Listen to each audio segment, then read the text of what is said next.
3 دہائیوں سے خلا میں گردش کرتا ہوا انسانیت کا سب سے بڑا سائنسی منصوبہ انٹرنیشنل اسپیس اسٹیشن اب اپنے انجام کو پہنچنے والا ہے۔ ناسا نے اسپیس ایکس کو ایک انتہائی نازک اور خطرناک مشن سونپ دیا ہے۔ مشن یہ ہے کہ ISS کو کنٹرول طریقے سے زمین پر واپس لایا جائے اور اسے مکمل طور پر ختم کر دیا جائے۔ یہ مشن صرف ایک سائنسی عمل نہیں بلکہ انسانی ترقی، تکبر اور محدودیت کا آئینہ ہے۔ آج کی اس ویڈیو میں ہم جانیں گے ISS کو کیوں ختم کیا جا رہا ہے، اسپیس ایکس کو یہ مشن کیوں دیا گیا اور یہ مشن کتنا خطرناک ہے۔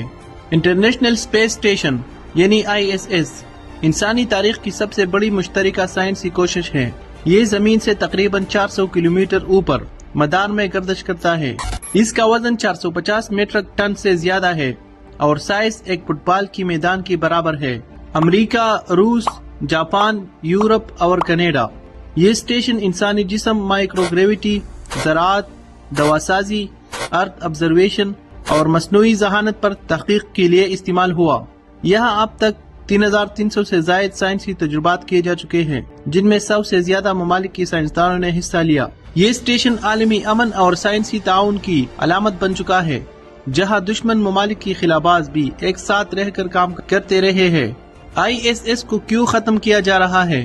ناسا نے اعلان کیا ہے کہ 2030 میں ISS کو کنٹرول طریقے سے ختم کر دیا جائے گا۔ اس فیصلے کے پیچھے 3 بڑے وجوہات ہیں۔ انٹرنیشنل اسپیس اسٹیشن اب پرانا ہو چکا ہے، اس میں مائکرو کریکس، لیکیجز اور آلات کی ناکامی روزمرہ کا حصہ بن چکی ہے۔ ISS کی سالانہ دیکھ بھال پر ناسا کو $3.5 ارب خرچ کرنی پڑتی ہے، جو اب مزید ممکن نہیں۔ ناسا اب اپنے وسائل آرٹیمس پروگرام، چاند پر واپسی اور مریخ مشن پر مرکوز کرنا چاہتا ہے۔ اس کے لیے ISS کو ختم کرنا ضروری ہے۔ اسپیس ایکس کو دیا گیا مشن۔ ناسا نے اس خطرناک مشن کے لیے اسپیس ایکس کا انتخاب کیا ہے۔ اسے $843 ملین کا معاہدہ دیا گیا ہے تاکہ وہ ایک جدید ڈیوربیٹ وہیکل تیار کرے۔ یہ گاڑی ISS سے جڑ کر اسے 2029 میں مدار سے نیچے لائے گی اور 2030 میں زمین کی فضا میں داخل کر کے مخصوص مقام پر گرائے گی۔ یہ مقام پوائنٹ نیمو ہے، ایک ایسا حصہ جو زمین پر انسانوں سے سب سے زیادہ دور واقع ہے۔ ڈیوربیٹ وہیکل میں 46 طاقتور انجن لگائے جائیں گے تاکہ ISS کو کنٹرول طریقے سے گھمایا جا سکے، تاکہ وہ مکمل طور پر تباہ ہو جائے اور اس کا ملبہ انسانوں سے دور سمندر میں گرے۔ یہ عمل انتہائی حساس اور خطرناک ہوگا، کیونکہ اگر زاویہ ذرا بھی غلط ہوا تو ISS کا ملبہ کسی آباد شہر پر گر سکتا ہے۔ ISS کی خاتمے کے بعد خلا میں تحقیق ختم نہیں ہوں گی، بلکہ ایک نیا تجارتی دور شروع ہوگا جس میں نجی کمپنیاں اپنا کردار ادا کریں گے۔ ناسا اور دیگر ادارے اب کمرشل اسپیس اسٹیشنز پر کام کر رہے ہیں، جن میں ایکزیوم اسپیس، بلو اوریگن، آربیٹل ریپ اور وائجر اسپیس اسٹار لیب شامل ہے۔ یہ پرائیویٹ اسٹیشن کم لاگت، جدید ٹیکنالوجی اور زیادہ لچک فراہم کریں گے۔ ان کا مقصد خلائی معیشت کو فروغ دینا ہے اور نجی کمپنیوں کو خلا میں تجربات کی سہولت دینا ہے۔ ساتھ ہی ناسا کا فوکس چاند پر مستقل بنیادوں پر قیام اور مریخ پر انسانی مشن کی طرف منتقل ہو چکا ہے۔ ISS کی تجربات نے ان مشنز کی بنیاد فراہم کی ہے۔ اسلامی زاویہ اور قرآنی رہنمائی۔ اسلام خلا، آسمانوں اور زمین کی وسعتوں پر غور و فکر کا حکم دیتا ہے۔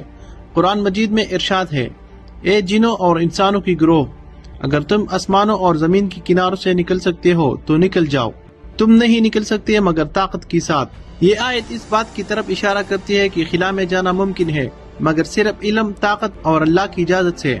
ISS کی مثال ہمیں یہ بھی سکھاتی ہے کہ انسان چاہے کتنی بھی ترقی کر لے، وہ خالق نہیں بن سکتا۔ ہر تعمیر کو زوال ہے اور ہر سائنسی عظمت ایک دن پناہ ہوتی ہے۔ یہ اسٹیشن جس پر دنیا نے $150 ارب خرچ کیے، وہ بھی 30 سال بعد ختم ہو رہا ہے۔ یہ قرآن کی اس حقیقت کی تصدیق ہے کہ ہر چیز پانی ہے سوائے تمہارے رب کے چہرے کی۔ سورۃ الرحمن۔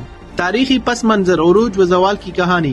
انسانی تاریخ میں ہم نے کئی عظیم شان سلطنت کو زوال پذیر ہوتے دیکھا۔ فرعون نے دریائے نیل پر بڑے محل بنائے، مگر آج وہ مٹی تلے دبے ہے۔ نمرود نے آسمان تک پہنچنے کا دعویٰ کیا، مگر مچھر نے اس کی جان لے لی۔ بغداد کی لائبریریا علم کا مرکز تھی، لیکن آخر کار تباہ ہو گئی۔ ISS بھی ایک عظیم سائنسی سلطنت ہے، مگر اس کا انجام ہمیں یہی سکھاتا ہے کہ انسان کی ہر کوشش وقت کے سامنے بے بس ہے۔ یہی اسلامی پیغام ہے۔ غرور نہ کرو کیونکہ اصل طاقت صرف اللہ کی ہے۔ 2030 میں جب ISS زمین کی فضا میں داخل ہو کر ختم ہوگا تو یہ صرف ایک مشن کا اختتام نہیں ہوگا بلکہ ایک دور کا خاتمہ ہوگا۔ اسپیس ایکس کا مشن انسانی مہارت کا اعلیٰ نمونہ ہوگا، لیکن ہمیں یہ نہیں بولنا چاہیے کہ ہر ٹیکنالوجی عارضی ہے، ہر طاقت پانی ہے اور خلا کی وسعت اللہ کی عظمت کا اعلان ہے۔ اگر آپ کو یہ ویڈیو پسند آئی ہو تو اسے لائک کرے اور اپنے دوستوں کے ساتھ شیئر کرے۔ کمنٹس میں اپنی رائے دے۔ ملتے ہیں اگلی ویڈیو میں۔